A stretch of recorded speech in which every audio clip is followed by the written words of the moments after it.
Não, eu faço isso, não pode deixar que faça. E aí, menina, Hicks na área. Pessoal, muitas vezes nós nos pegamos, em face desse momento que o Brasil está vivendo, nós nos pegamos perguntando: onde foi que nós erramos? Por que é que nós somos assim? Essa semana aconteceu uma coisa de manhã que me levou a fazer um vídeo. Eu fiquei uma semana praticamente fazendo, hoje é domingo, eu fiquei praticamente a semana inteira, cada vez gravando um take, cada vez fazendo uma tomada para poder passar isso para vocês. Por que é que nós somos assim?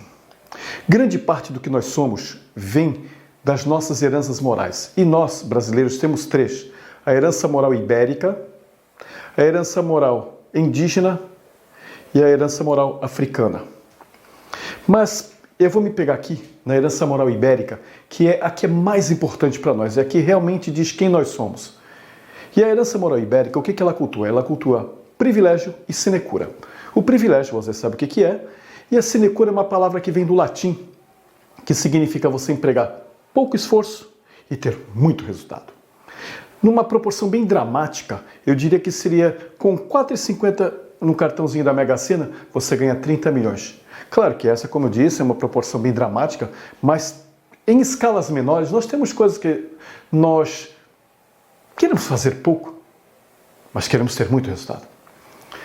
E isso é o que realmente causa o que o Brasil tem hoje, a corrupção. Porque veja bem você, como é que eu quero empregar pouco esforço? Eu quero ter muito resultado e mais, eu ainda quero privilégios. A conta não fecha. Não tem como a conta fechar. Por isso que nós somos esse povo dado a jeitinho, a maracutaia, a corrupção e todas as coisas advindas desse tipo de herança moral. Porque nós, na realidade, queremos estar bem, mas não queremos fazer o necessário para estar bem. E disso redunda todo esse cipoal de coisas que falam de nós, não só aqui mesmo no Brasil, como já disse o saudoso Nelson Rodrigues, nós temos o tal do complexo de vira-lata, né? Nós nos colocamos em inferioridade perante os outros povos, e também os outros povos falam de nós. Na Europa nós somos muito mal falados. Nos Estados Unidos nós somos muito mal falados. Na Austrália nós somos muito falados. No Japão nós somos mal falados. Só para você ter ideia, aqueles brasileiros que há 20 anos atrás lá foram lá para tocar as fábricas, lá para trabalhar, fazer o trabalho que os japoneses não queriam fazer, quando eles entravam no mercado, eles avisavam que tinham brasileiros entrando no mercado e que as mulheres guardassem as suas bolsas. Olha só, gente, que coisa horrível. Que coisa horrível, mas é o que acontece. Então, eu com este vídeo, essa semana que eu passei gravando esses takes e eu montei aqui para vocês, eu pretendo mostrar como é que nós somos assim e por que é que nós somos assim. Eu não sou sociólogo, eu não sou psicólogo, eu não sou antropólogo, porém, eu sou um cara que viveu bastante, eu sou um cara que tem visão de vida. E eu estou colocando essa minha visão para vocês. Assiste o vídeo que eu volto no final. E aí meninas, e aí meninos, tudo beleza? Tranquilo com vocês?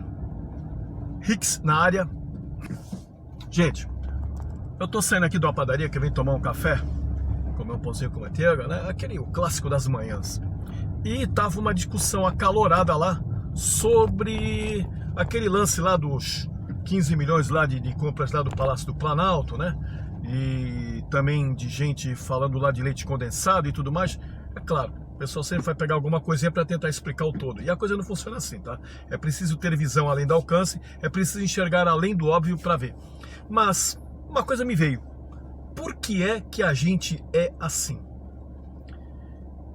Eu não sou psicólogo, eu não sou antropólogo, eu não sou sociólogo, eu sou só um FDP que não tem o que fazer na vida e está fazendo esse vídeo para você, tá? E o que acontece?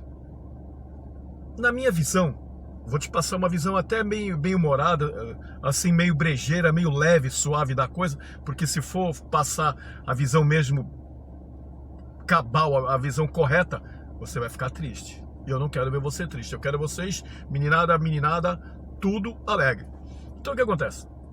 A verdadeira história do Brasil, ela começa no ano de 1465, quando se casam na Espanha, Fernando de Aragão e Isabel de Castela. Dá aquela brecada. Porra, tu não falou a história do Brasil? O que tu tá falando de reis espanhóis?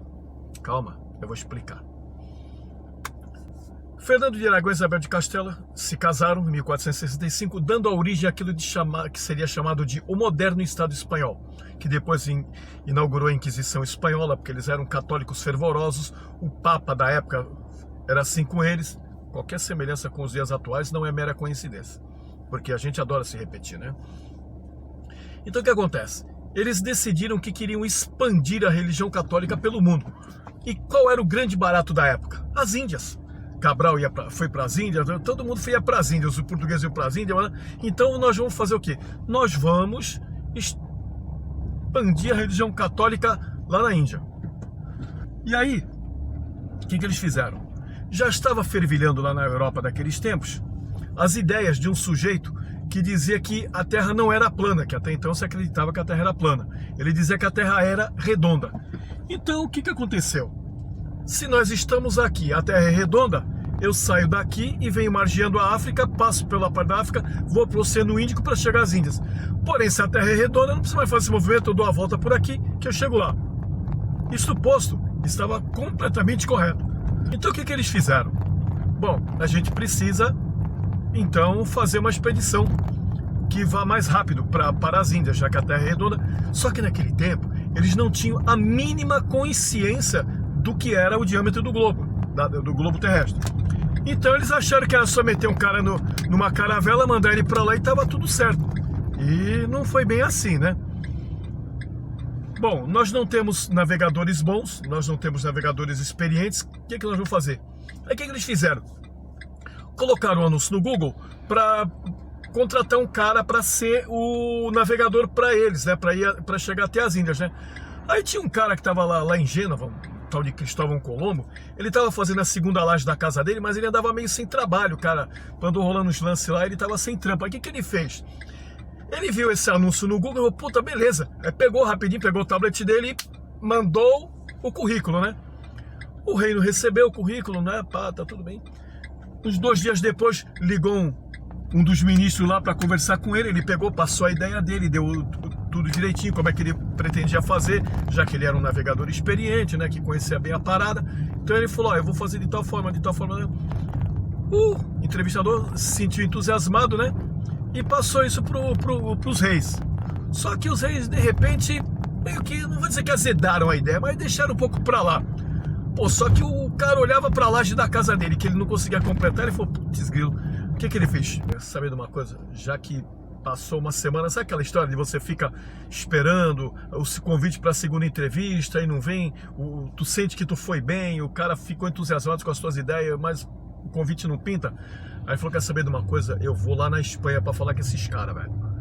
Aí ele se despediu da patroa, chamou um Uber, né? Pá, levou ele até o porto, lá ele pegou uma caravela e foi, tá? Quando chegou lá na Espanha de novo, chamou outro Uber e foi pro Palácio Real. Só que quando ele chega lá no Palácio Real, molecada, o que estava acontecendo? Os reis estavam meio querendo tomar a cidade de Granada e eles estavam lá numa guerrinha, né? Então tava tudo lá, por isso que eles não chamaram o Colombo para uma conversa, porque eles estavam culpados com outra coisa, né? Aí o Colombo, pô, mas e aí, vai demorar muito essa guerra? Ele falou, não sabemos, senhor, não sabe como é que é, uma tomada de uma cidade pode ser breve, como também pode, as pessoas podem resistir, a população pode resistir e demora muito tempo, né? Aí falou, eu vou lá, meu irmão. Aí pegou, chamou outro Uber, imagino que esse cara já não tava gastando de Uber lá, hein, velho? E foi pro acampamento. Chegou lá no acampamento, cara, ele pediu para falar com os reis, né? Os reis receberam ele depois de um tempo. E junto tava lá o tal do ministro de Além-Mar, né? Que era o cara que cuidava das lanças de todas as transoceânicas lá.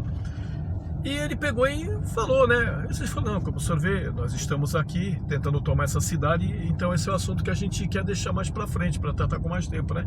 Mas o Colombo tava ligado na laje da casa dele lá, que ele queria fazer, né?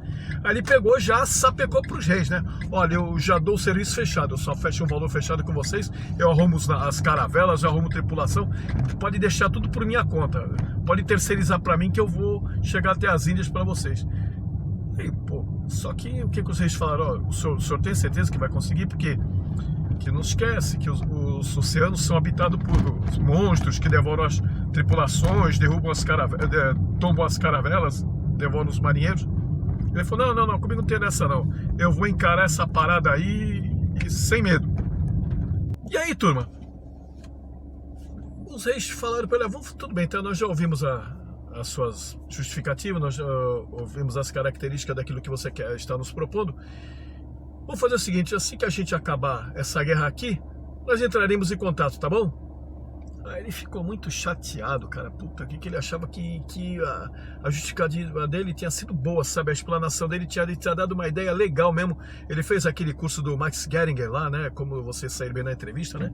Mas pelo jeito não adiantou nada. Ele pega e chama um Uber. Ninguém queria ir lá, cara. Os caras, quando viram o endereço, teve um que até aceitou, mas quando viu onde é que era, cancelou. Aí ele fala, puta, de novo, vou ter que chamar aquela 99 lá, cara. Aí chamou a 99, cara. Aí veio um cara lá da Caixa Prega, lá de Madrid, cara. Só pra chegar lá demorou meio-dia, cara. O carro chegou, cara, atendi aí, meu irmão. Beleza, aí sobe aí, meu mané. Sobe, mané. Vai embora. Só que, assim que ele saiu, o ministro de Além-Mar bateu um plá lá com os reis, né? E falou, pô, sabe o que é, gente? Olha, esse cara, ele tá dando um pacote fechado pra nós. Nós vamos ter que gastar um dinheiro, nós vamos ter que gastar dinheiro com mais nada, provisão, ficar vendo caravela. Ele já vai fazer o serviço todo. E eu, sinceramente, não achei muito caro. Porque uma expedição para as Índias, convencionalmente aqui, sai um pouco mais caro que isso, né? E depois tem outra coisa, Portugal tá mandando super bem aqui no comércio com a costa da África. Isso é uma chance, tu já vê como é que naquele tempo já tinha lance de mídia, né? Da gente chegar lá e aí nós vamos arrebentar, cara. Nós chegarmos à Índia aqui navegando oceano adentro, pô, nós vamos ficar super bem na foto. Aí os reis falaram, puta, pode crer, cara. Vai lá chamar esse cara. Vai lá chamar esse cara. E tudo bem. Segue Colombo lá, pensando como é que ele ia fazer, meu Deus do céu, onde é que ele ia arrumar um trampo aí pra acabar aquela laje da casa dele. Quando dali a pouquinho, 2 sedãs pretos, corta o carro da 99, cara. E desce 2 guardas reais lá e vão lá até a porta onde ele tá, abre a porta, né? O rei mandou buscar o senhor, né? Ele já se entusiasmou, aquele brilho nos olhos, né, meu? Opa, agora vai, acho que agora vai, hein? Aí quando levanta o cara do carro, ô meu irmão, quem é que vai pagar essa porra dessa corrida aqui, rapaz? Pô, quer dizer que eu vou lá, vou te buscar, que tu vai sair de boa aqui, não vai pagar não? Aí um dos guardas reais tira uma nota de 100 euros, dá pro motorista e fala pra ele, pode ficar com o troco. Aí ele volta lá pro acampamento, explica melhor a ideia, explica onde ele vai arrumar os navios, explica tudo. E os reis, então, fecham com ele. Ele vai fazer a expedição para chegar às Índias navegando contra o globo. Porque eles saíam daqui, né, da Espanha, vinham na região da costa da África e chegavam aqui no Oceano Índico e iam para as Índias. Pela ideia, eles sairiam daqui, dariam a volta e chegariam lá do mesmo jeito. Só que eles acreditavam que seria muito mais rápido. Mas ninguém sabia naquela época qual era o tamanho do globo, quanto tempo ia demorar, né? E lá que sai o seu Cristóvão Colombo. Em agosto de 1492, ele sai em direção às Índias. Dia 12 de outubro de 1492, ou seja, 3 meses depois, onde é que ele chega? Depois de muitos motins, depois de muita coisa errada, depois, sabe, de trocar porrada lá com o marinheiro rebelde, né? Ele chega no que seria as Índias. Eles avistam a ilha de San Sebastián, que hoje é a ilha de San Sebastián, nas Bahamas, e ele acha que chegou às Índias, né? Ele vê aves, vê tudo. Eles aportam lá, dão uma conferida, pô, tudo legal, acho que nós chegamos às Índias mesmo. Aí pegam e voltam para a Espanha, tá? Pega provisão, pega água, pega essas coisas todas e voltam para a Espanha. Só que se você olhar, tô colocando aí para você agora no cantinho aí, o mapa da Península Ibérica, como você pode ver, Portugal ocupa praticamente 80% da face da Península Ibérica que dá para o oceano. Então foi meio que inevitável, já que naquele tempo não havia GPS ainda, né, meu? O sistema de posicionamento global. Então havia um erro, né, entre as leituras de sextante, de azimuth e tudo mais. E ele encostou em Portugal. E em Portugal, ele todo feliz, né, como é bem normal da gente, ele saiu falando demais. E no que ele falou demais, ele falou que tinha chegado às Índias. Um dos fofoqueiros de plantão, estava por ali, né, o Nelson Rubens, né? Beleza. Aí o que ele fez? De noite no programa dele lá da Rede TV, ele falou: alô você! Eu aumento, mas não invento!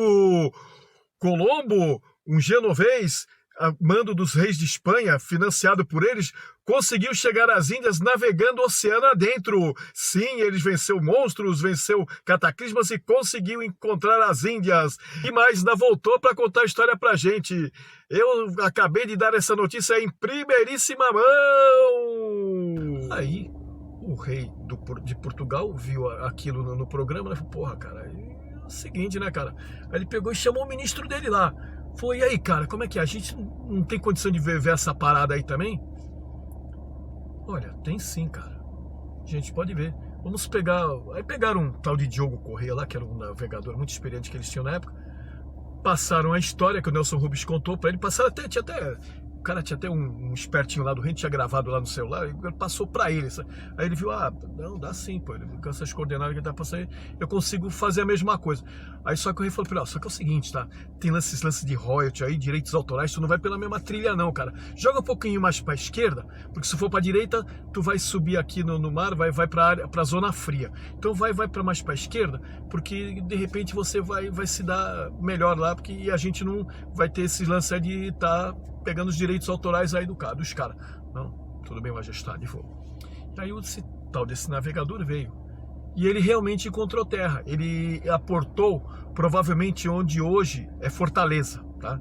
É o litoral do hoje Ceará. Aí ele voltou para Portugal, isso aí tudo correndo, sabe? Tipo assim, lance segredo de justiça, cara. Não se falava nada só além dali das hostes palacianas. Chegou lá, ele falou pro rei, olha, realmente encontrei sim, tem terras e... Só que eu não sei bem se são as Índias. Mas tudo bem, tudo bem. Então nós vamos fazer de novo. Você vai de novo lá, que eu quero ter certeza. Aí de novo financiou outra expedição todo. Boca de siri. E o cara foi pra lá. E de novo ele aportou onde provavelmente hoje é o litoral do Rio Grande do Norte. Voltou para Portugal e tá tudo bem. Concomitantemente na Espanha, Colombo também recebeu a incumbência de fazer uma segunda viagem para o continente, para as Índias, né? Para confirmar se estava tudo certinho mesmo. Aí Colombo fez outra viagem, e outra viagem deu tudo certo, chegou lá também, voltou para a Espanha, tá tudo certo. E aí, pessoal, o rei, então, mandou Colombo fazer uma terceira viagem, ai meu Deus do céu, com um navegador mais experiente, um outro sujeito, um outro italiano, chamado Américo Vespúcio, tá? Ele conhecia tudo de Índia, conhecia tudo, era um cara experientíssimo, né? Então ele veio com Colombo. Atravessaram o oceano. Quando estão chegando, já na costa do lugar que Colombo achava ser as Índias, o que aconteceu? Ele começou a prestar atenção nas aves, né? Que viu voando. Quando estava chegando já perto, já de terra, ele olhou para a vegetação, e só na dele, né? Cara que sabe não fica falando coisa à toa. Quando eles desembarcaram, eles entraram um pouco para dentro do continente, né? Do que seria o continente. E que conclusão que ele chegou? Pegando a areia, a textura da areia, pegando as árvores, cheirando as plantas, vendo os caules, ele falou: ô Colombo, eu sinto muito te avisar, mas isso aqui decididamente não é as Índias.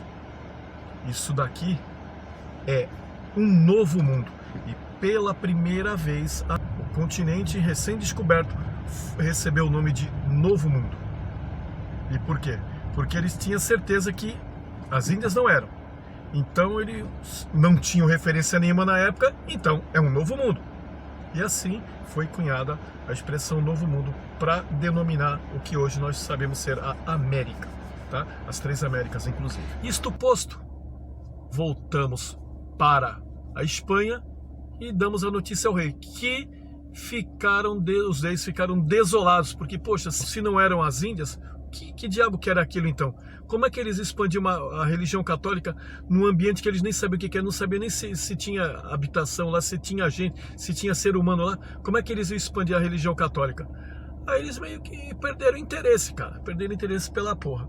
E agora, pessoal, a explicação para vocês como foi que surgiu o nome América para denominar esse novo mundo descoberto por Cristóvão Colombo.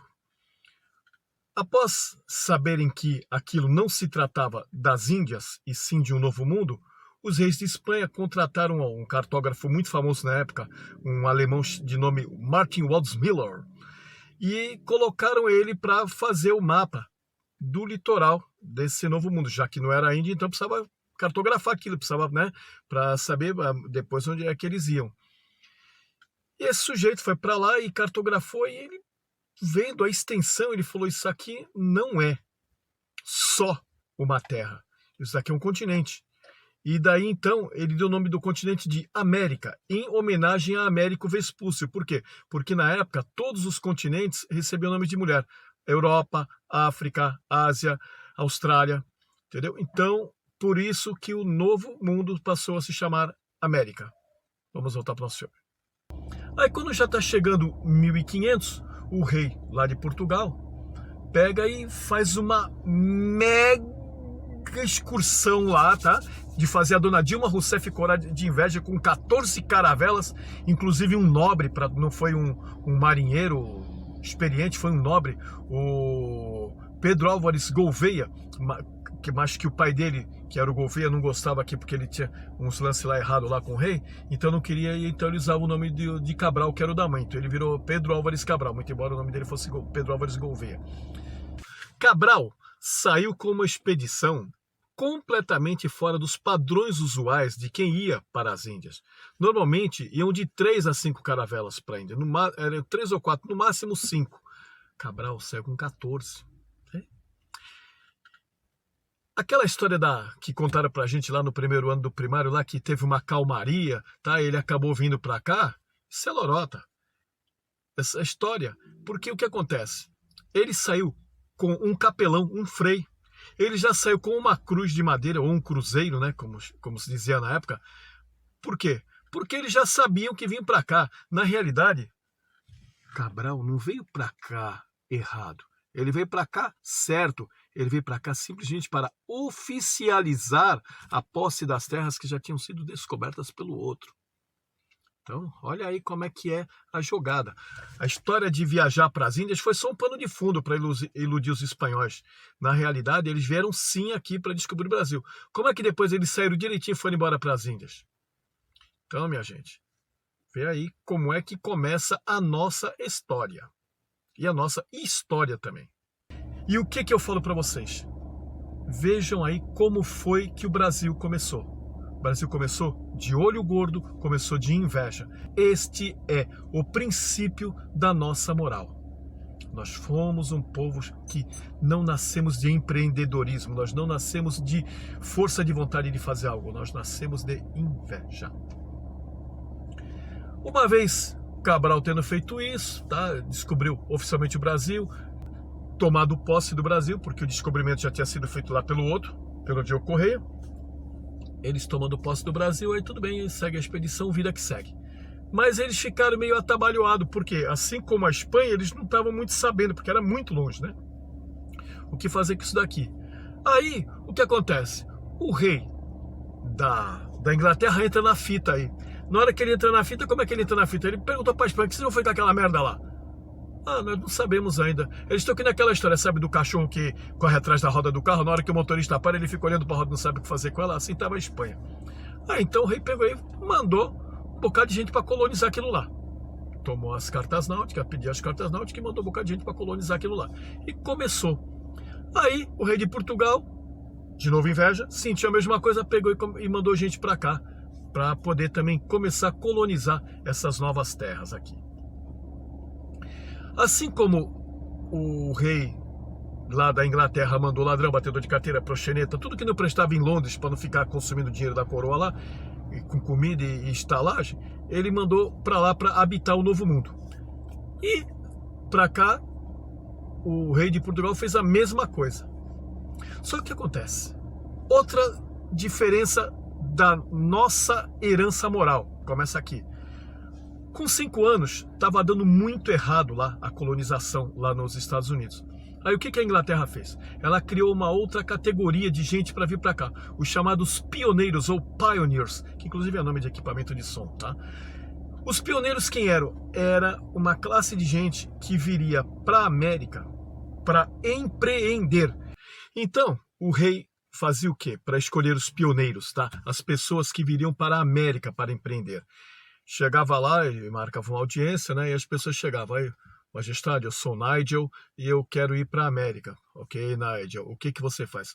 Ah, Majestade, eu sou alfaiate e eu faço uniformes, eu faço roupas e eu quero ir para lá para poder prover os nossos colonos de vestimenta para se abrigar do frio, de chuva. Ótimo, Nigel, muito bom. Tome aqui dinheiro, tome aqui um ferramental, tome aqui provisões e vá com Deus. Aí entrava o próximo. Qual o seu nome? Majestade, eu sou Montgomery Scott. Ok, Montgomery Scott, o que você vai fazer lá?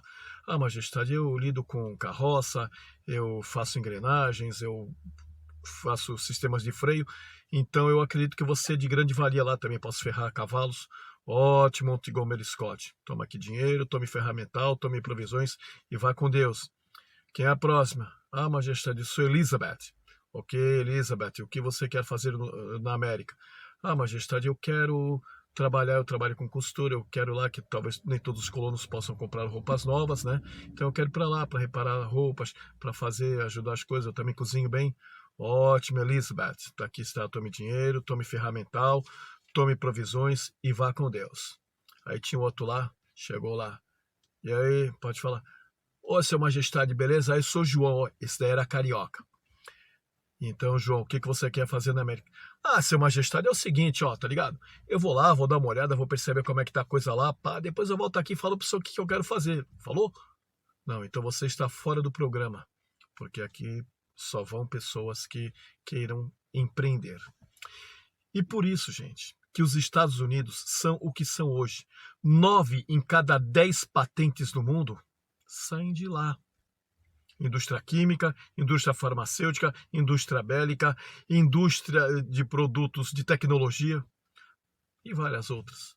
9 em cada 10 patentes saem de lá, porque o empreendedorismo está ali, ó, está no DNA dos caras. Essa é a grande verdade. O empreendedorismo está no DNA do povo americano. Voltando para o Brasil. Aqui continuava tudo em família. Por quê? Tudo que não prestava, ladrão, batedor de carteira e nobres corruptos. Por quê? Nós já nascemos de uma inveja. Nós fomos corruptos em descobrir essa serra que na realidade tinha sido descoberta pela Espanha. Então aqui no Brasil seguia tudo na mesma. E outra coisa, Portugal nunca viu o Brasil como uma extensão do reino, como a Inglaterra via os Estados Unidos como uma extensão do reino da Inglaterra. Depois tudo bem, eles proclamaram a independência, como nós também, né? Mas Portugal não, era só uma colônia para ele vir aqui e tirar, e tirar, e tirar. Primeiro levou todo o pau-brasil, foi o primeiro caso de destruição ecológica das nossas terras, foram com os portugueses que levaram todo o nosso pau-brasil embora. Acabaram com o pau-brasil que tinha aqui.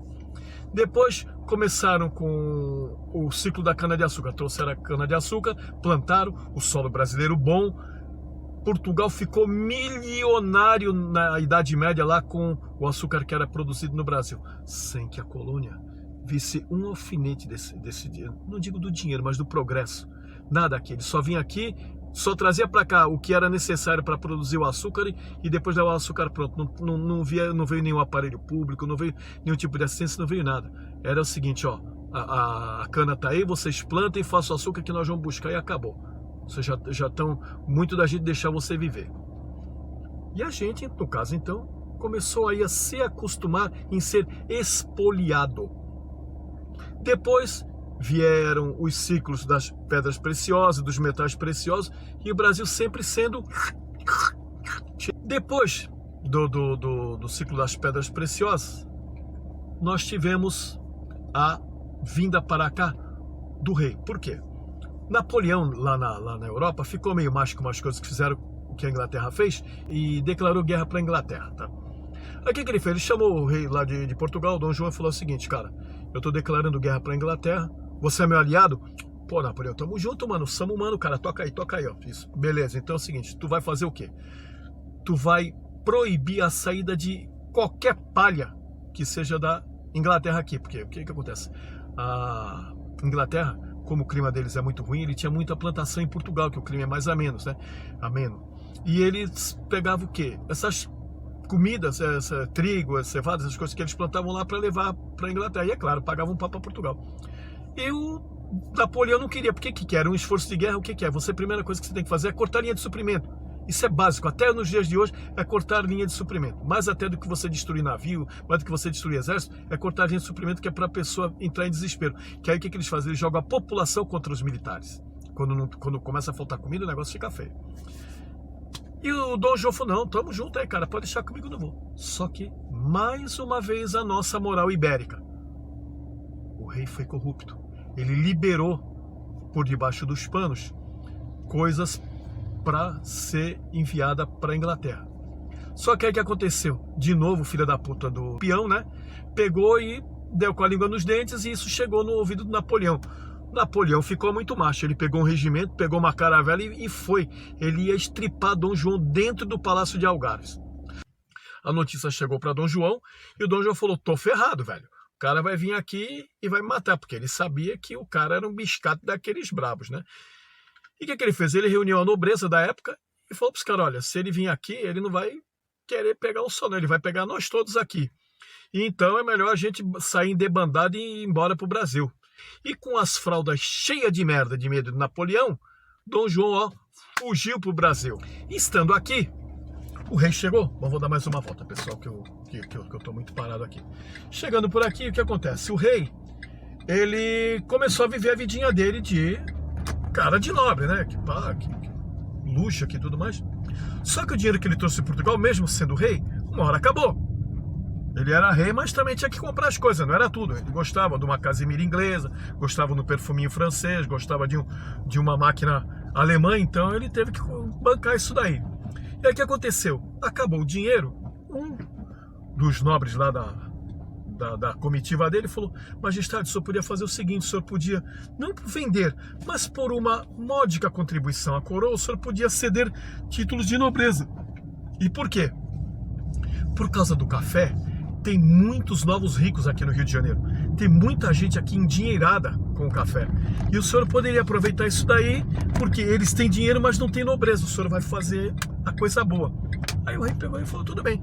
Aí soltou lá, né, para a população, assim, o rei está disposto a, se alguém contribuir aí com alguma coisinha, e dar uns títulozinhos. E assim, conde, visconde, barão, e começou a distribuir esses títulos.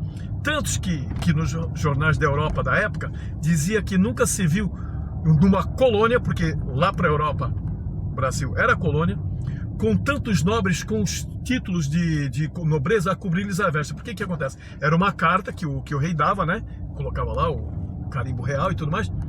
E era uma carta grande, porque naquela época o papel não tinha os formatos que tem hoje. Então o que acontece? O cara pegava aquela coisa, colocava na blusa que é assim e saía passeando pelas ruas do Rio de Janeiro. Olha, eu sou conde, olha, eu sou barão, eu sou isso, eu sou aquilo. Então os jornais da Europa na época, ou seja, qualquer semelhança com os dias de hoje não é mera coincidência, tá? Só que chegou uma hora, esses novos ricos ou acabaram, ou então os que ainda tinham dinheiro perderam interesse por isso. Tem tanto já, barão, você só mais um aí. Sabe como é que é? A ideia no começo ela é boa. Depois de um tempo, ela meio que perde a atualidade e as pessoas começam a perder interesse. Mas voltando ao nosso caso, quando acabaram os novos ricos, mas o rei continuou gastando. Aí o que o rei fez? Conversando com os caras dele lá, né? Pô, tá acabando a grana, já acabou a grana. Pô, como é que vai fazer? Eu já tô devendo até na venda do Maneco lá, do seu Joaquim. Tô devendo um bocado de gente aí, pô. Ah, majestade, o senhor podia fazer o seguinte, ó. O senhor podia pegar e fundar um banco. Então, o senhor funda um banco, aí o que acontece? Essa turma de novos ricos vão depositar seus títulos, joias, dinheiro, e o senhor vai usando esse dinheiro aqui de boa, né? Ninguém precisa saber, só o senhor vai tirando dinheiro aqui, vai usando, até que o Napoleão seja derrotado lá na Europa. Aí só a gente vai ver como é que faz. E tudo bem. Então foi criado um banco, pessoal. O Banco do Brasil. Sim, isso mesmo que você está pensando. Foi criado o Banco do Brasil. O Banco do Brasil foi criado para fomentar os gastos reais de Sua Majestade, ok? Ele não tinha nenhuma função que não fosse essa. Podia até servir de depósito lá para o pessoal, mas era, na realidade, a grande função do Banco do Brasil era facilitar os gastos de Sua Majestade. E assim foi indo, até que Napoleão foi derrotado e preso na Europa, tá? Então o que aconteceu com isso daí? O rei sentiu que já poderia voltar, porque ele não corria o risco de virar presunto. E o que ele fez, gente? No domingo, na calada da noite, ele foi embora para a Europa, foi embora para Portugal, rapando os cofres do banco que ele criou. Ele levou tudo. Quando o pessoal chegou na segunda-feira para trabalhar, os cofres abertos e todos vazios. Faliu o banco. Esse Banco do Brasil que nós temos hoje é o segundo, é o Reloaded, porque o primeiro foi falido pelo rei Dom João, mesmo que ele criou o banco. Então, pessoal, vocês veem como é que é a coisa. Quem é que vai dar queixa do rei? O rei roubou. Levou, zerou os cofres do banco e foi embora para Portugal. Com certeza muita gente perdeu muito dinheiro. Ficou, na época, um bu-bu-bu dos diabos, não se falava outra coisa no Rio de Janeiro. Mas você vai fazer o quê? O cara é a autoridade máxima do país. O sujeito é desonesto e acabou. Só que isso, o que acontece? Impregna um valor na tua psicologia. E esse valor, você pode acreditar, ele é hereditário. Muito do que você é hoje é o que o teu tataravô passou com esse filho de uma mãe desse rei que tungou a turma na época aí.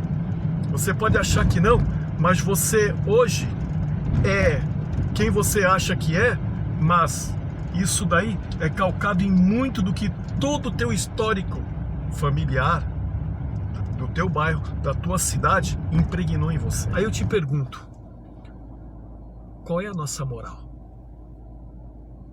É a pior, não é? Olha só, inveja, roubo, pouco caso, tudo. Nós temos tudo de ruim na nossa herança moral. Mas não acaba aí. Um tempo depois, rola um lance aí, e o Dom Pedro, né, que era o filho dele que ficou aqui, era um rei muito justo, muito correto. Guardadas as proporções da história, ele proclama a nossa independência. Isso é o que interessa, tá? O modo como ele chegou lá, se ele estava bêbado, se ele estava mijado, cagado em cima do cavalo, se colocar... Isso daí é um lance que não convém agora. Não é o escopo da minha história, que a minha história eu quero que ela seja engraçada, divertida, tá? E ele pegou e proclamou a nossa independência, tá? Agora, tudo bem. Depois, o filho dele, um homem de artes, de ciências, de tecnologia da época, né? O cara que trouxe inclusive as estradas de ferro para o Brasil, tudo. Ou seja, era um cara que tinha tudo para que hoje, este país que nós moramos, que nós habitamos, que nós vivemos, que nós nascemos e vivemos dele, chamado Brasil, tinha tudo para hoje estar ali com os Estados Unidos. Temos tudo para estar ali. Nós só não temos cabeça. Esse é o grande barato de nós brasileiros, nós não temos cabeça. Sabe um povo que usa pessimamente mal, olha aí, pessimamente mal o que tem? Esse povo é o povo brasileiro. Ele proclamou a independência e aí começa, né, o nosso erguimento, o nosso nascimento como nação. Tá? Nós éramos não só... Na época, nós éramos um império, nós não éramos um reino, nós éramos um império, dada as dimensões do nosso território. Nós éramos o Império do Brasil, o Império Brasileiro. O nosso rei não era rei, era imperador. E o que acontece? Vai rolando a história, aí sempre a merda da nossa mente que é pequena. Começou a fervilhar lá fora, lá uns lances lá de república, disso e daquilo lá, principalmente na França, né? E nós tínhamos a mania de ouvir os franceses, né? Aliás, nós poucas vezes decidimos as coisas por nós mesmos, nós sempre temos que ouvir de fora, né? E aí, molecadinha, dois sujeitos, a despeito dos cargos elevadíssimos na hierarquia do exército, dois marechais, por isso que até hoje o exército se ressente, negócio de intervenção e tudo mais, eles proclamam a república. Quando eles proclamaram a república, eles destruíram com o futuro deste país. A pior coisa que pode ter acontecido para esse Brasil moderno foi ter sido proclamada a república. Se nós continuássemos com o imperador, muito com certeza hoje nós seremos uma nação de primeiro mundo. Porém, os caras entenderam que a gente precisava proclamar a república e proclamaram. Uma vez proclamada a república, nós nos tornamos alvo fácil de nações e de povos muito mais inteligentes e de visão do que nós. Nós viemos desde 1889 sendo tangidos por povos que são mais inteligentes, mais perspicazes e de melhor visão do que nós. A política que você vê hoje aí, essa roubalheira, você pensa que os caras roubam de per si? Hoje até roubam, porque a moral já virou tanto que o cara quer entrar na política para se dar bem. Mas isso foi institucionalizado por ideias dos povos de fora. Sim. Notadamente no princípio do século XX, depois da inauguração ou da celebração lá da Escola de Frankfurt, quando começaram a fervilhar as ideias marxistas, seres que estão acima de nós humanos e que têm um imenso, um enorme interesse neste nosso território que ocupa o Brasil hoje, começaram a fervilhar. O plano deles eles são pacientes, até porque eles não são como nós que tem corpo físico que dura 70, 80, 90 anos, não. Eles são eternos. Eles têm interesse nisso daqui. E começaram a fazer as coisas para que nós fôssemos para o precipício. De vez em quando a gente tem umas tiradas e consegue brecar o processo, mas depois eles de novo vêm com aquela conversinha, com aquele nhen, com aquele mimimi, e a gente cai na deles. E de novo começa tudo outra vez. Pulando bem rápido na história para o vídeo não ficar muito longo, vamos voltar para os anos, final dos anos 50 do século passado. O Brasil estava passando por uns momentos meio difíceis, né? Até porque por conta das ideias marxistas que estavam bombando por aqui, nós tínhamos não sei quantos mil partidos, mais ou menos como é hoje, né? E o que acontece? Esse monte de partido aí havia muita divisão de ideias. E o que acontece? Eu gosto de A, mas eu também posso ser AA, posso ser AAA, posso ser AAB, ou também posso ser menos A. Então o que acontece? Isso daí, pessoal, começou a dar um nó na cabeça do pessoal, porque nós não tínhamos uma identidade como povo formado. Hoje, se nós fôssemos comparar a gente com cachorro, nós somos o quê? Nós somos o vira-lata, nós somos o SRD, sem raça definida. Olha para você. Você pode ter traço de negro, você pode ter traço de japonês, eu mesmo tenho traço de italiano e de português, de espanhol, de hindu. Você pode ter traço na sua genética de um bocado de povos, porque nós não temos uma identidade formada. Não temos. Mas isso é o de menos. O que nós temos aqui de formado é o quê? Que nós somos filhos desse chão. Só que ao mesmo tempo que nós somos filhos deste chão, a gente não tem amor para esse chão. Não tem. Que se nós tivéssemos amor a este chão, a gente não era. Por que eu digo que nós temos que ter amor a este chão? Porque esse chão é a razão da nossa existência. Eu vou dar para vocês a minha visão de como nós fazemos parte desse chão. Esse chão é a nossa vida. Eu vou falar para vocês até de patriotismo. Nós vivemos o quê? Porque nós nos alimentamos, a gente come, né? Arroz, feijão, carne, pão, legumes, frutas. E isso daí sai de onde? Sai desse chão, cara. Sai deste chão. Os teus avós comiam, se mantiveram vivos, produziram teus pais. Os teus pais comeram e produziram você. Você está aí e você come a comida que sai deste chão. Então, infeliz, tu tem a obrigação de cuidar desse chão. Tu tem que cuidar para esse Brasil não ser tomado pelos outros, infeliz.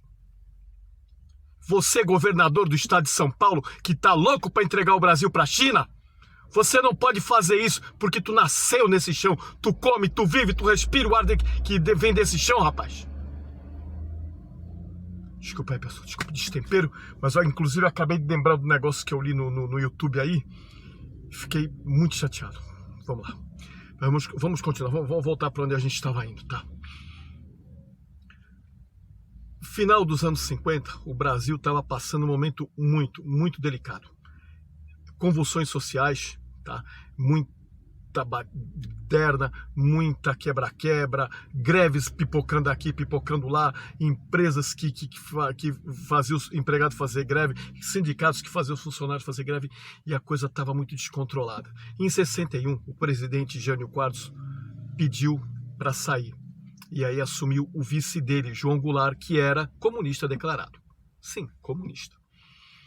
E o que eles precisam? O comunismo, para ser implantado, ele precisa de balbúrdia, de caos, de ódio, de completamente tudo destrambelhado para eles poderem entrar.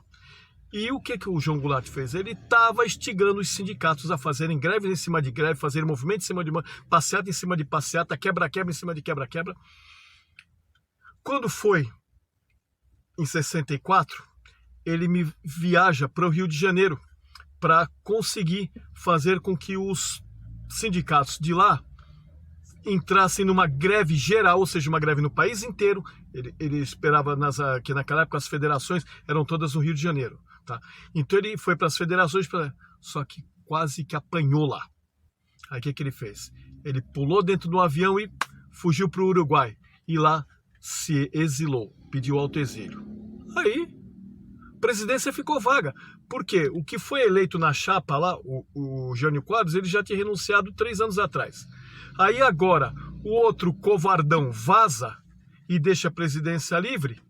Com a presidência vaga, o Mazzilli, que era o presidente na Câmara, o equivalente hoje ao Arthur Lira, ou anterior, o Rodrigo Maia, declarou a presidência vaga. E aí ele teve que assumir. Só que com essa convulsão social, com esse quebra-quebra, com essa desordem social, com tudo, ele ficou com aquilo na mão, com medo de não conseguir resolver. Aí o que ele faz? Ele pega e chama os chefes militares, a junta militar, Exército, Marinha e Aeronáutica, e passa a situação para eles e fala: eu preciso que vocês me ajudem. Os milicos falaram: olha, ajudar a gente até pode ajudar, só que para a gente ajudar, o ideal é que nós tenhamos o poder executivo.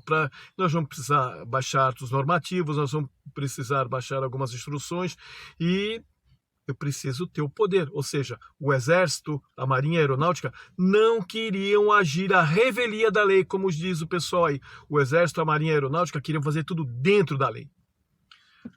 Aí o Mazzilli escutou, né, e foi procurar o correspondente dele, o presidente do Senado, e os dois entenderam que o melhor a fazer seria isso. E num documento redigido, tá tudo no Google, tá? Não estou inventando, não estou criando fato, não. Tá tudo lá no Google, pode procurar que tá tudo lá. E eles criaram um documento entregando o poder executivo a esta junta militar. Porém, como o problema era em terra, no território, não era nem no mar para ser a Marinha, nem no ar para ser a Aeronáutica, a patente mais alta do Exército na época, Marechal Humberto de Alencar Castelo Branco, assumiu a presidência do Brasil. Então, diferente do que diz essa esquerda podre, canalha e revanchista, não houve golpe de Estado. O Exército não deu golpe. Ele simplesmente falou que poderia assumir, tá, a bronca lá, mas tinha que dar o poder para ele, ou seja, eles fizeram tudo dentro da lei. Então, não é nada do que essa gente diz hoje que foi ditadura, que o Exército tomou poder. Mas isso aí a gente vai conversar mais para frente, tá? Uma vez tendo assumido o poder executivo, o que os militares fizeram? Eles começaram uma faxina. E como é que começou essa faxina? Com o ato institucional número 1, onde eles destituíram, eles cassaram o mandato de toda essa gente que vinha causando a balbúrdia no país. Sim. Então começaram caçando deputados, senadores, prefeitos, governadores, todo mundo que estava bagunçando foi alijado dos seus cargos. Pessoas como Leonel Brizola, Mário Covas, José Dirceu, sim, esse é mesmo que diz que vai tomar o poder e não ganhar uma eleição, Franco Montoro, já falecido, José Genuíno, José Serra, entre vários outros. E alguns, já guerrilheiros, foram convidados a sair, porque se ficasse aqui o bicho podia pegar para o lado deles. Alguns você até conhece aí um tal de Caetano Veloso? Sim. Conhece um outro aí, um tal de Gilberto Gil? Talvez Franklin Martins, que inclusive foi repórter também da Globo, depois, hoje ele é lá no Rio Grande do Sul, é político lá no Rio Grande do Sul. Conhece um tal de Raul Jungmann, Miriam Leitão. Então, toda essa turma aí deu um fora aí. Inclusive tem um outro que hoje, por conta de um familiar dele, se tornou famoso, João Agripino da Costa Dória Neto. Sim, Costa Dória, o pai do nosso governador. Inclusive, é por isso que o senhor João Agripino da Costa Dória, também conhecido por João Dória, odeia tanto o Brasil. Porque, pode procurar no Google aí também, procura lá por João Agripino da Costa Dória Neto, que é o pai dele, e vocês vão ficar sabendo a história. O pai dele ficou 10 anos exilado, o Dória mesmo ficou 2 anos nos Estados Unidos com o pai, depois ele voltou com a mãe e o irmão para o Brasil. Aqui a mãe dele abriu uma fábrica de fraldas e estava indo bem. Só que quando passou o tempo que os militares deram anistia para essa turma voltar, o pai dele voltou e 3 meses depois a mãe dele morre de pneumonia.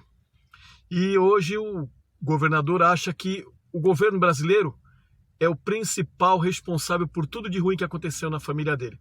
Como se o governo brasileiro tivesse obrigado o pai dele a aderir à causa comunista. E resultado, hoje ele não quer tomar o Estado de São Paulo, ele quer destruir o Brasil. Ele quer entregar o Brasil para a China, a troco de banana, inclusive. Tá? Depois de promover essa faxina, os militares entenderam o quê? O Brasil era um país de dimensões continentais. Estava tecnologicamente atrasado. Então o que acontecia? Para ser o país do futuro, como se apregoava na época, o Brasil precisava ter obras de infraestrutura, ou seja, eles tinham que pavimentar a estrada que ia levar o Brasil para o futuro. E imediatamente eles começaram a promover a melhora do Brasil. Aqui no estado de São Paulo, começaram construindo estradas, uma delas, notadamente, a Rodovia dos Imigrantes. Sim, começou no governo dos militares, tá? No campo social, eles criaram o Fundo de Garantia do Tempo de Serviço. O que era o Fundo de Garantia do Tempo de Serviço? O patrão depositava um dinheiro, um valor, 8% do teu salário todo mês, para que no final do tempo que você ou pedisse para sair ou ele te mandasse embora, você tenha o dinheiro para receber. Por quê? Porque anteriormente não era assim. Quanta gente trabalhava 3, 4, 5, 10 anos na firma, no dia que pedia as contas para ir para outro lugar, o patrão se jurava e mandava embora, não tem dinheiro para te pagar. Simplesmente assim. Tipo hoje, vai procurar teus direitos, tá? Os militares também criaram o INSS, sim, porque também aí havia bagunça. E havia vários institutos, eu lembro de alguns, IAPTEC, IAPI, IANSP. O que acontecia? O trabalhador pagava lá aqueles 35 anos para esses institutos, no dia que ele aposentava, não tinha o instituto dizendo, não temos dinheiro para te pagar. Aí o que os militares fizeram? Tornaram. Todos os institutos foram encampados e criaram o Instituto Nacional do Serviço Social, da Seguridade Social, que era para quê? Para que garantisse ao trabalhador que o dia que ele fosse para aposentar, ele tinha dinheiro para receber. Ou seja, a Previdência passou a ser uma atribuição do Estado e não mais dos institutos e dos sindicatos das categorias, tá? Criou também o PIS e o PASEP, o PIS para o trabalhador comum, o trabalhador da iniciativa privada, e o PASEP para o trabalhador do serviço público, que são 2 programas de serviço social que vocês sabem o que é. Depois de 5 anos de inscrito, você tem direito a um salário mínimo. Seria como se fosse um 14º salário por ano. No campo da infraestrutura, criaram as maiores hidrelétricas do planeta. Hoje já não são mais, já fizeram maior, mas Itaipu e Tucuruí. 2 monstros de hidrelétricas, tá? Criaram a ponte Rio-Niterói, construíram a ponte Rio-Niterói, expansão dos portos. Na época, meu pai trabalhava no porto aqui, e ele falava muito em 71, 72, que, nossa, agora o porto está recebendo um maior investimento, aí estão fazendo isso, estão fazendo aquilo. Ele todo falou, agora nós vamos nos tornar o porto do futuro. Eu era moleque, mas eu lembro do meu pai comentando em casa isso, às vezes iam amigos dele lá, eles comentavam sobre esses assuntos aí, e foi muito legal naquela época, tá? No campo de tecnologia nuclear, eles criaram a Nuclebras, porém, por esses povos mais inteligentes do que nós, de mais visão e de mais perspicácia por nós, até hoje, 60 anos depois, a Nuclebras ainda patina. Por quê? Porque eles não querem que nós desenvolvamos, que nós detenhamos tecnologia nuclear. Esse povo, que é o Brasil, pequeno. Esse povo, que é o Brasil, nanico. E nós concordamos com isso, né? Criaram também os bancos estaduais. Aqui em São Paulo, Banespa, no Rio de Janeiro, Banerj, no Paraná, o Banespar e mais outros bancos que eram para quê? Para fomentar a economia dos estados. Bancos que começaram muito bem, mas que muitos anos depois, inchados pela corrupção, foram privatizados. Tá? Criaram importantemente as teles, Telesp em São Paulo, Telesp no Rio de Janeiro, Telemig em Minas Gerais, Telespar lá no Paraná e vários outros órgãos que era para quê? Para promover. Se você hoje tem uma internet de qualidade, deve aos militares, que inclusive criaram o SERPRO, o Sistema de Processamento de Dados. Eles começaram a informatizar a máquina pública.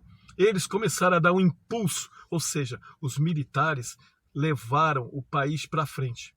Criaram também a Embratel, que ia promover a comunicação entre todos os modais de comunicação. Na época tinha o Telex, tinha o telefone, tinha a comunicação por rádio, e a Embratel veio para fazer tudo isso, comunicação por satélite. Hoje, a Embratel não é mais nossa, é do seu Carlos Slim, um mexicano. Se o Brasil entrar em guerra com alguém, a comunicação de satélite é estratégica. Olha aí, um veio estratégico da nossa comunicação está na mão de estrangeiros. Será que ele vai nos passar as informações corretas? Será que não vai dividir essa informação com o nosso inimigo? Inúmeras estradas foram criadas, sendo que muitas delas em estados da federação, que tem bastante movimento de agricultura, de bastante movimento de safras. Enfim, os militares sabem edificar e construir melhor do que os civis. Muito do que você tem hoje, a maioria, eu diria, dos aparelhos públicos, das empresas públicas que você tem hoje, você deve aos militares, cara. Foram eles que criaram todo esse parque para promover o futuro que nós estamos vivendo hoje. Se não sabe como é que nós estávamos hoje, ainda com espiriteira, nós ainda estaríamos usando lamparina. Cara, eu não sou moleque, eu tenho 63 anos, mas eu ainda peguei muito tempo de lamparina, que a gente ficava em casa 3, 4 horas que a luz acabava, ficava 3, 4 horas sem luz, e a minha mãe e o meu pai acendiam a lamparina lá. Hoje, se falta uma luz 10 minutos, você quer ter um filho, né? Mas naquele tempo, ficar 3, 4 horas, às vezes o dia inteiro sem luz. Hoje não. Hoje você pega um telefone no celular, você atende o telefone, você faz uma ligação, você senta na frente de uma televisão, você vê a sua televisão 24 horas se você aguentar. Só que você não sabe de onde é que vem a energia, você não sabe como foi que começou isso daí. Espero que vocês entendam que eu não estou querendo, com este vídeo, fazer uma ode aos militares. Eu estou querendo mostrar a nossa herança moral, tá? Quando foi nos anos 80, né? Esses povos que são mais inteligentes do que nós, esses povos que têm mais visão que nós, viram que poderiam fazer um negócio que era tirar os militares do poder. Que eles, na época, não chamavam de ditadura, chamam de ditadura hoje. Na época era regime democrático militar. E aí o que aconteceu? Começaram a fazer a cabeça do povo. Eu mesmo, essezinho aqui que tá nesse vídeo falando para vocês, foi um que também foi lá na rua pedir direta já. Eu achava que aquilo era uma boa, mas eu não sabia que estava sendo encantado pelo canto da série, o maldito canto da série. E fomos para a rua lá pedir, e os militares, que hoje eles chamam de ditadores, simplesmente passaram de volta ao governo aos civis. Que ditadura é essa, cara? Conta pra mim, vai lá em Cuba e pergunta se a família Castro quer, agora não, outro cara lá, né? O Castro já não tá mais dando no couro para comandar, tá um outro cara lá, mas que é do partidão. Pergunta lá se eles querem devolver o controle de Cuba para os civis. Não querem. Vai na Venezuela, pergunta pro Maduro se ele quer devolver o controle para as pessoas de direita lá, que são civis lá, querem o bem da Venezuela. Não quer. Vai lá no Kim Jong-un, sei lá, na Coreia do Norte, e vê se ele quer devolver o poder aos civis lá. Não quer, cara. Esses caras, depois que ele entra, para vocês tirar de lá só com muito sangue patriota rodando. E aí, minha gente, o poder, né, o executivo voltou para a mão dos civis. E uma vez tendo voltado para a mão dos civis, nós temos tudo isso que a gente vê hoje aí: roubalheira, falcatrua, passação de perna, superfaturamento, errado. E isso daí começou lá atrás, no século XV, quando Colombo voltou e falou lá em Portugal, lá numa cantina onde ele foi para tomar as birita, que ele tinha chegado nas Índias, e o rei mandou um outro navegador para ver se era verdade isso. Ou seja, inveja, olho gordo, pouco caso, nunca nos viram como uma extensão do reino. E isso compõe o painel que forma a nossa mente. Você não sabe por que é assim? Você sabe até que está errado, você adquiriu conhecimentos que provam que você está errado, mas de uma certa forma, você acha que está certo. Por quê? Porque sempre foi assim. Nós somos governados pela barganha desde a mais tenra idade.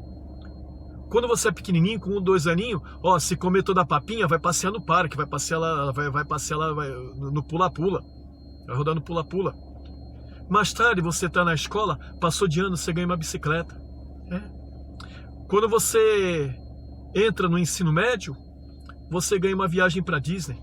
Entrou para a faculdade, você ganha um carro.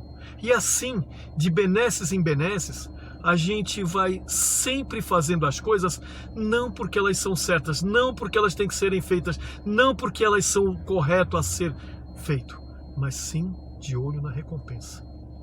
Nós somos zoiudo, nós estamos sempre de olho no que a gente pode ganhar.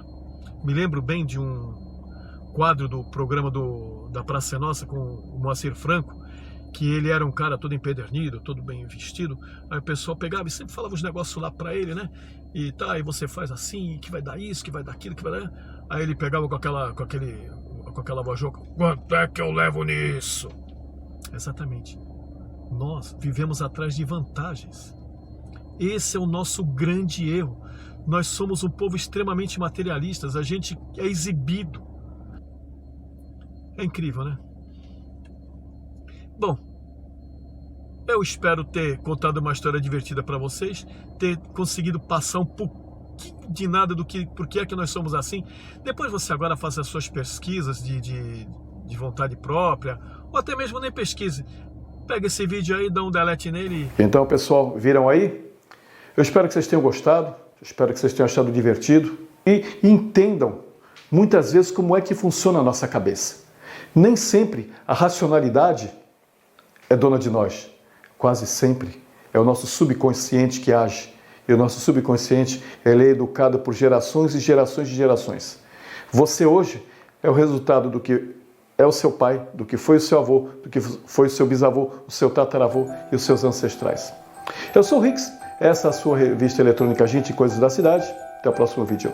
Fui!